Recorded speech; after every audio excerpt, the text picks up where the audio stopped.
30 በላይ ሆናችሁ የምትሰሩ ልጆች እያተረፋችሁ ሳይሆን የሆነ ነገራችሁ እየቀነሰ ነው እንደኔ ማለት ነው። እኔ ከ30 በላይ ቢሆን አንድ ቀን አድርም። ለምን እዚህ ጋር አረብ ሀገር ምናልባት 10 ብር 20 ብር 30 ብር ባህሪ ነው ያለውትና በድነራ እንደዛ እያለ ደግሞ ሊያድግ ይችላል። ግን ከ30 በላይ ሆኜ የምቆየው ጊዜ ብዙ ነገር እንደሚቀንስብኝ ያውቃለሁ። አንደኛ ሰላም እንዴት ናችሁ? ዛሬ በአዲስ ቪዲዮ ተመልሻለሁ። ዛሬ አረብ ሀገራት ለምትኖሩ ልጆች እንዲሁም ደግሞ አዲስ አረብ ሀገር ለመምጣት ለምትፈልጉ ልጆች በተለይ ለአዲሶቹ ትልቅ መልእክት አለኝ። ካሳለፍኩት በዚህ መንገድ ሂጄ ቢሆን የተሻለ ደረጃ ደርስ ነበረ፣ የተሻለ ሁኔታ ይኖር ነበረ ብዬ የማስበውን እንዲሁም ደግሞ በጥሩ መንገድ ሂጅም የጠቀመኝን መንገድ ነግራችኋለሁ። ከዚህ ጋር ወይ ይሄ ልትነግረኝ ነው ይሄንማ ማሰብ ወይ መገመት አቅተን ልትሉ ትችላላችሁ። ግን መገመትና እንደዚህም ብሎ መገመትና ሰው ካሳለፈው በተግባር አድርጎ ካሳለፈው መማር ወይም ደግሞ እዛ ጋር ተሞክሮ መውሰድ ተመሳሳይ አይደለም። የሆነ ነገር ስታሳልፉበት ስትሉበት ብዙ ትምህርቶችንና ብዙ ነገሮችን ተምራችሁ ማለፍ ትችላላችሁ ማለት ነው። እነዛን የተወሰኑ ነጥቦች ናቸው እነግራችኋለሁ። ቪዲዮ እስከ መጨረሻው ብታዩት ታተርፉበታላችሁ እንጂ አትጎዱም ማለት ነው። እስከ መጨረሻው ይዩትኝ። አረብ ሀገራት ብቻ ያላችሁ ታዩታላችሁ። እንዲሁም ደግሞ መምጣት ለምትፈልጉ ለሌሎች ይጠቅማል። ከዛ በፊት ለቻናሌ አዲስ ከሆናችሁ ሰብስክራይብ አድርጉ፣ ቪዲዮ ላይክ አድርጉ። ቻናሌ አዲስ ስለሆነ ላይክ እና ሰብስክራይብ በማድረግ ቤተሰብ ሁኑ። በመጀመሪያ ደረጃ ራሳችሁን ጠብቁ። አረብ ሀገራት ስትኖሩ ማለት ነው። ስንሰራ ያው ጉልበት ነው የምናወጣው። በዛ ልክ ደግሞ በልተን ካልተካ ነው እንጎዳለን። ራሳችን ሰውነታችን ይጎዳል ማለት ነው። ስለዚህ ራሳችሁን ጠብቁ። ምግብ በደንብ ጠዋትም ከስራ በፊት ምሳም በሰዓት እራትም ቀንም መብላት ያለባችሁን ነገር እየበላችሁ ስሩ ማለት ነው። ካልሆነ እናንተ ነው የምትጎዱት። እንዲሁም ደግሞ ከባድ ዕቃ አታንሱ። እኔ አሁን በዚህ እድሜ ማለት ነው ከመጣሁ ትንሽ ቆይቻለሁኝ። ስመጣም እድሜ ያው ትንሽ አይደለሁም፣ ግን እንደ ዛሬው ጠንካራ አልነበርኩም እና ከባድ ዕቃ ነዛ ነበረ። እንደዚህ የሚያስተምሩ ልጆች ነበሩ። አረብ ሀገር ያለፉ የቆዩ ልጆች ያስተምሩ ነበር ነበር፣ ግን እውነት አይመስለኝም ነበር። ያኔ እንዲሁ ዝም ብዬ በደመ ነፍስ አልፈው ነበር ማለት ነው። እና ከባድ ዕቃ አታንሱ፣ ምግብ እየሰራችሁ እየበላችሁ ስሩ ይሉ ነበረ። ያንን ተግባራዊ በማድረጌ ዛሬ በዚህ እድሜ የዲስክና የነርቭ ተጠቂ ነው ማለት ነው። ዲስክና የነርቭ ያመኛል። አንድ ቀን አሪፍ ተመልካች ሲኖረኝ በዛ ላይ ተመልካች ሲኖረኝ መቼ እንዴት እንትን እንዳደረኩ ያንንም እንደደረሰብኝና እንዴትስ ስንት መስዋዕት እንደከፈልኩበት ማወራው ይሆናል ማለት ነው። 2 ዓመት ያሳለፍኩትን ማለፍ እኔና እግዚአብሔር ነው የምናውቀው ማለት ነው፣ ምን ያህል ከባድ እንደነበረ። ራሳችሁን ጠብቃችሁ ስሩ። ከባድ ዕቃ አታንሱ። ጤና ካላችሁ ማለት ነው። ጤና ካለ እዛ እንኳን ብትለቁ ወይም ሀገር ቤት ብትገቡ ሰርታችሁ የፈለገ የቀን ስራም ቢሆን የፈለገን ቢሆን ወይም ደግሞ ሌላም ቦታ ሄዳችሁ ሰርታችሁ ብላችሁ መኖር ትችላላችሁ። ግን እዚህ ጋር ዛሬም ብቻ በማየት ዝም ብላችሁ የምትሰሩ ዝም ብላችሁ ራሳችሁን ሳትጠብቁ በጣም ከባድም ዕቃም ማንሳት ካለበት ቤት ምናምን ለምትሰሩ ከሆነ ዛሬ ጤና አጣችሁ ማለት በጣም ከባድ ነው የሚሆነው ማለት ነው። በተለይ እንደዚህ በወጣትነት እድሜ እንደዚህ የሆነ ሰውነት ጋር ቋሚ የሆነ ማግኘት ማለት ትንሽ ይከብዳል ማለት ነው። የኔ ያው ዶክተሮች ኢትዮጵያን ገብቼ ታይቸው ነበረ። የመዳን እድሉ ከፍተኛ ነው የተባልኩኝ። አሁንም እዛው መዳን ቤት ነው ያለሁትኝ። ደህና ነኝ እግዚአብሔር ይመስገን። ራሴን እየጠበቅኩ ነው የምሰራ አሁን ከሆነና እንግዲህ ሂደቱን አብረን የምናይ ይሆናል ማለት ነው። በሕክምና ክትትል ምናምን አብረን የምናይ ይሆናል። በሁለተኛ ደረጃ የገንዘብ አላላካችሁ ማለት ነው። ገንዘብ ስትልኩ የሆነ ነገር መግዛት እስክትችሉ ድረስ ገንዘብ አሁን የአንድ ዓመት የሆነ ነገር ሊገዛ ይችላል፣ ግን የ5 የ6 ወር ምናምን ላይ ገዛላችሁ ይችላል። ገንዘብ ለራሳችሁ ስትልኩ ከዚህ ላይ የምታግዙት እንደዚህ ቤተሰብ ማገዝ ምናምን በሚለው ቤተሰብ የምታግዙ ልጆች እህት ወንድም እኔ ያግዟላችሁ። እህት ወንድም ሌላ ተርፈ ቤተሰብ አግዟላችሁ፣ እናትና አባት ብቻ። ምክንያቱም እህት ወንድም እንደናንተ ወጣቶች ናቸው።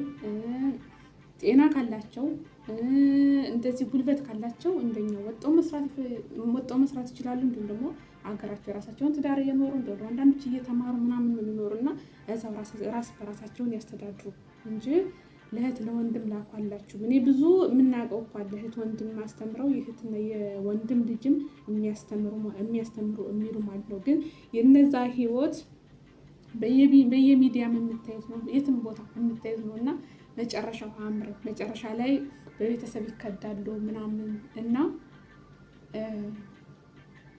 በቃ አኗኗሪ ሆነው ኖረዋል።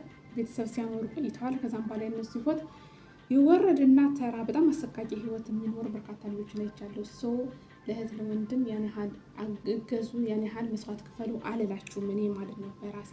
ሌላ ለእናትና ለአባት ግን ግድ ነው እና ለእናት የአባት ውለታ ሰርተን በገንዘብ የሚከፈል ብቻ አይደለም። ግን ያው በቻላችሁት መጠን እናትና አባትን እገዙ። እናትና አባትን ስታግዙ ደግሞ በምን መልኩ መሰላችሁ? አሁን ከዚህ ላይ ምግብ እዚህም ብንሆን ኢትዮጵያኛ ብንቆይ እውነት የኢትዮጵያውያን ሕዝብ እግዚአብሔር በጥሩ አብልቶት እያሳደረ የከፈተውን ጉሮሮ ሳይዘጋው አድርምና እንደዛ እያደረ ነው እንጂ እውነት ሁሉም ሰው ኑሮት ሀብታሙን አይደለም። ዝም ብላችሁ መሰረታዊ ፍላጎት ሁሌ ምግብና የልብስ ምናምን የምትሰጡ ከሆነ ምንም አይነት ለውጥ የለም እዛ ጋር። እናንተም አገር ቤት ገብታችሁ የሆነ የምትረኩበት ነገር አታዩም። ምንድነው ማድረግ ያለባችሁ? የምግብና የአንዳንድ ነገር ያው በተለያየ ጊዜ ልትሰጡ ትችላላችሁ። ግን ለምሳሌ ቤት ከሌላቸው ቤት ብትቀይሩላቸው 1 ዓመት ወይም 2 ዓመት ብትሰሩ ቤት ይሰራል ሳይበዛ። ያን ቤቱን ብትቀይሩላቸው ብትሰሩ የሆነ አንድ ጊዜ መስዋዕት ክፈሉ ማለት ነው። በሁለተኛ ደግሞ የገጠርም ከሆኑ የከብትም ሊሆን ይችላል። ለምሳሌ አሁን የወተት ከብት ብትገዙላቸው ማድረግ የሚችሉ ከሆነ የወተት ላም ብትገዙላቸው ይሄ ፈረንጅ የሚባሉት ማለት ነው። እና አሁን እነሱ እዛም ጋር ለእነሱ የሚጠቀሙበት ቦታ ማከራየትም ከፈለጉ ማከራየት ይችላሉ። በሁለተኛ ደግሞ ተወልዶ የሚያደርገው ጥጃ አለ ያናለ እና ጤነኛ ከሆኑ እናትና አባቶቻችሁ እነሱም እየሰሩ እናንተንም እያመሰገኑ ዝም ብለ የላካችሁ ዝም ብለ ማጥፋት ሳይሆን እነሱም እየተጠቀሙ እንዲሁም ደግሞ እዛ ጋር የእናንተ የሚሆን አሻራ አለበት ማለት ነው። እና ከእናንተም ብዙ አይጠብቁም። ሊጠብቁ ይችላሉ፣ ግን የተሻለ ደረጃ እንትን ትላላችሁ። በከተማ ምናምን ከሆነ የሆነ መሬት ካለ ምናምን የሆነ ሰርቪስ ነገር ብትሰሩ ለክራይ የሚሆን ትንሽዬ የሆነ 200 ብር 200 ሺህ ብር በማይፈጅ የሆነ 150 ሺህ ብር እንደዛ ትንሽ ሰርቪስ ምናምን እንደዚህ ብትሰሩ 500 ብር ነው 200 ብር ነው አከራይተው የሚቀበሉት ነገር። እንደዚህ አይነት ነገር እንድትፈጥሩ ነው እንጂ እንዲሁ ዝም ብላችሁ 10 ብርም የሆነ 10 ሺህ ብርም 20 ሺህ ብርም 30 ሺህ ብርም በሁለት ወር እየላካችሁ እንትን የምትሉ ከሆነ እናንተ ሀገር ቤት ስትሄዱ ያ ነገር ሲያቆም እናንተም መርካት የማትችሉም ያደረጋችሁት ነገር ከምግብ ያለፈ ስላልሆነ እንዲሁም ደግሞ እናንተ ሀገር ቤት ስትገቡ እነሱ የእናንተን ሲጠብቁ ስለነበሩ የዛኔ ሁሉ ነገር ሲያቆም እነሱ ይጎዳሉ ማለት ነው። በዚህ መልኩ ብታደርጉ ይመረጣል። ሌላ ገንዘብ ቪዲዮ ሊረዝም ነው። ገንዘብ አላላካችሁ ደግሞ ለራሳችሁ ትቆጥቡ። ገንዘብ ስትልቁ ቢቻላችሁ በዶላር ብታስቀምጡት ማለት ነው። እዚህ ጋር ብቻችሁን የምትኖሩ ልጆች ማለት ከአንድ ቤት ውስጥ አንድ ሰራተኛ ካለ አሁን ያለሁት አንድ ነኝ ብታስቀምጡ ችግር የለውም። ያን እስከ ዓመት ድረስ ምናምን የአንድ ዓመት ደሞዝ ብታስቀምጡ ምናምን ችግር የለውም። የራሳችሁ ክፍል ካላችሁ ምናምን።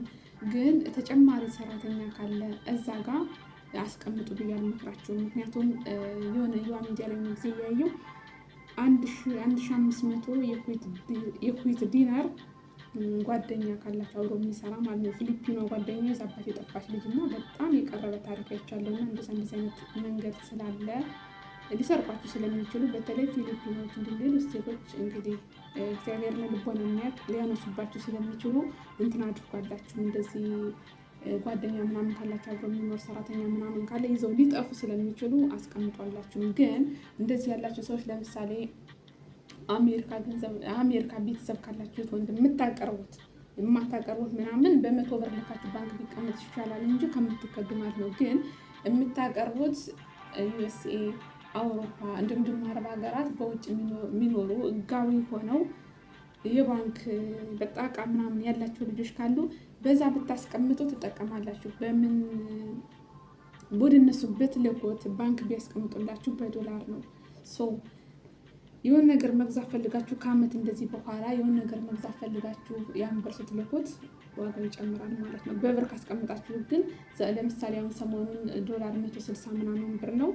ለሚቀጥለው ወር 170 ምናምን ይገባል ማለት ነው። ስለዚህ በብር እንትን ካስቀምጣችሁት የእናንተ ብር ወረደ ማለት ነው። በዶላር ካስቀምጣችሁት ግን ብራችሁ ምንም አይነት ሳትገዙበት ብሩ እንዲህ እንትን የሆነ ዋጋ ኖረው ሰራ ማለት ነው። ስለዚህ በቻላችሁት መጠን አውሮፓ የሚኖር ዘመድ ያላችሁ የቀሩ ዘመድ አረብ ሀገራት ህጋዊ ሆኖ በጣም ምናምን ኖራቸው የሚኖሩ እንዲሁም ደግሞ ዩኤስኤ አሜሪካ የሚኖሩ ቤተሰብ ካላችሁ ገንዘባችሁን በዛ መንገድ ብታስቀምጡ ብዙ ልጆች አሉ እንደዚህ የሚያስቀምጡ ከዛ የሆነ ነገር መግዛት ሲፈልጉ ያንን ብር ያስገቡታል ማለት ነው ወደ ሀገር። ከዛ የፈለጉትን ነገር ያደርጋሉ። በሶስተኛ ደረጃ የሚዲያ ፍቅር ማለት ነው። ቪዲዮ እንዳይረዝምባችሁ ፈጠን እላለሁ። የሚዲያ ፍቅር ያኔ ያው ወጣት ምናምን ስትሆኑ እንደዚህ አይታችሁ ሰው ምናምን ልታፈቅሩ ትችላላችሁ። ግን በተለይ ከ25 ዓመት በታች የሆናችሁ ልጆች አረብ ሀገራት የምትኖሩ ልጆች ዝም ብላችሁ ስራችሁን ብትሰሩ እመርጥላችኋለሁ። ለምን 25 ዓመት በታች ስትሆኑ ብዙ ኤክስፔሪየንስ የላችሁም። ለመሰበር ቅርብ ናችሁ፣ ለመከፋት ለመደሰት ቅርብ ነው የምትሆኑት። የሆነ ማቹርድ አልሆናችሁም እና አሁን በሚዲያ ፍቅር የያዛችሁ ፍቅረኛ ኖራችሁ ማለት እዛ ሰው ጋር ጥሩ ስትሆኑ ጥሩ ነገር ጥሩ ፊሊንግ ምናምን አላችሁ እዛ ሰው ጋር የሆነ ስትጣሉ ምናምን የሆነ ፊሊንጋችሁ ይወርዳል ምናምን እና የሆነ በቃ እንደዚህ እንትን ነው የምትሉት። እዛ ጋር ደግሞ እንደዚህ በተለይ ደግሞ ገንዘብ ፍቅረኛ ምናምን ሲኖራችሁ ማለት ነው የገቢ ምንጭ ሳይሆን ፍቅረኛ ብቻ መሆን ከቻላችሁ ለሰውቴ ያን ያው የተፈጥሮ እንትን ስለሆነ ታፈቅሩት ትችላላችሁ። ስለዚህ የገቢ ምንጭ ሳይሆን ፍቅረኛ ብቻ ስትሆኑ ገንዘብ ምናምን ለፍቅረኛ በፍጹም እንድትሰጡ አይሆንም ማለት ነው። ገንዘብ ከእናንተ ከሴት የሚጠይቅ ወንድ ምንም ለነገም ለምንም አይደለም። ለባልነት እንደዚህ ልጅ ምናምን ለማስተዳደር ለምንም አይሆንም። እንዳትመርጡ እንደዚህ እንዳትሰጡ ገንዘባችሁን ማለት ነው። እንዲሁም ደግሞ ከ25 ዓመት በታች የሆናችሁ ልጆች ስራችሁን ዝም ብላችሁ ራሳችሁ በሁለት እግራችሁ እንድትቆሙ ብትሰሩ መርጥላችኋለሁ። ከዛም በኋላ ሁሉም ነገር እግዚአብሔር በፈቀደው ጊዜ ይሆናል። ራሳችሁ ላይ ትኩረት ስታደርጉ እንደ ስራችሁ ብቻ ስታደርጉ አንድም ብር እንዴት ወደ ሁለት ያሳድጋት ሁለት ነገር እንደዚህ እንዴት ላድርገው ምናምን የሚለውና ራሳችሁ እንዴት በሁለት እግራችሁ እንደምትቆሙ ብቻ ነው የምታስቡት። እዚህ ጋር የሆነ ሲደባለ ግን ኤክስፔሪየንሱ ስለማይኖራችሁ የሆነ መርጥላችኋለሁ እንደኔ ከ25 ዓመት በታች ሆናችሁ በላይ ስራችሁን ብትሰሩ ማለት ነው።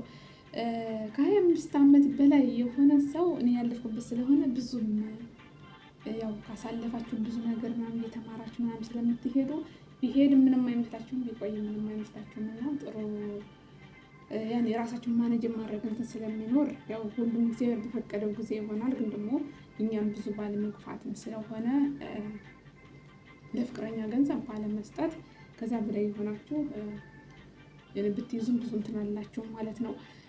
ሌላ ወደ ሀገር ቤት ደግሞ የምትገብቱበትን ጊዜ አለም ማስረዘም ማለት ነው።